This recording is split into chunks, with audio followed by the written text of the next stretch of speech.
আসসালামু আলাইকুম। কিছুদিন পরে নির্বাচন, অর্থাৎ ফেব্রুয়ারিতে নির্বাচন সরকার ডিক্লেয়ার করছে। এই নির্বাচনের পূর্বে আমি একজন সচেতন নাগরিক হই বা আমরা যদি একজন সচেতন নাগরিক হই, আমরা কখনো মার্কা দেখে কাউকে ভোট দিতে পারি না। আপনি দূর থেকে একজনকে মনোনয়ন করে দিলেন,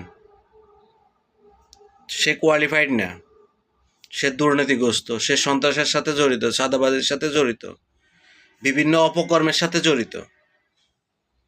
আমরা মার্কা দেখে তাকে কেন ভোট দেব?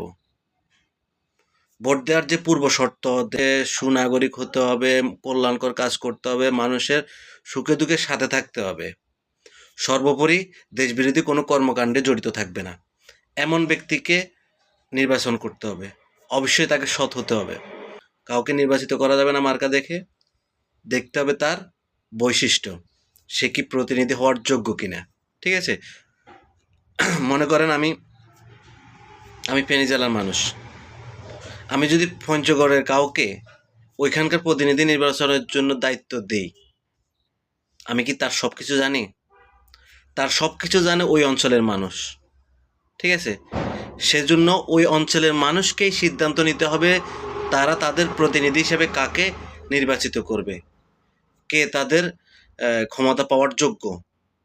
ঠিক তেমনিভাবে প্রত্যেক দেশের প্রত্যেকটা অঞ্চলের মানুষের উচিত হচ্ছে যেই দলেরই লোক হোক, সে যদি যোগ্য হয়, যে কোনো দল হতে পারে, তাকে নির্বাচিত করতে হবে। অযোগ্য কোনো কাউকে অযোগ্য কাউকে মার্কা দেখে কখনো নির্বাচিত করা যাবে না। সবাইকে ধন্যবাদ।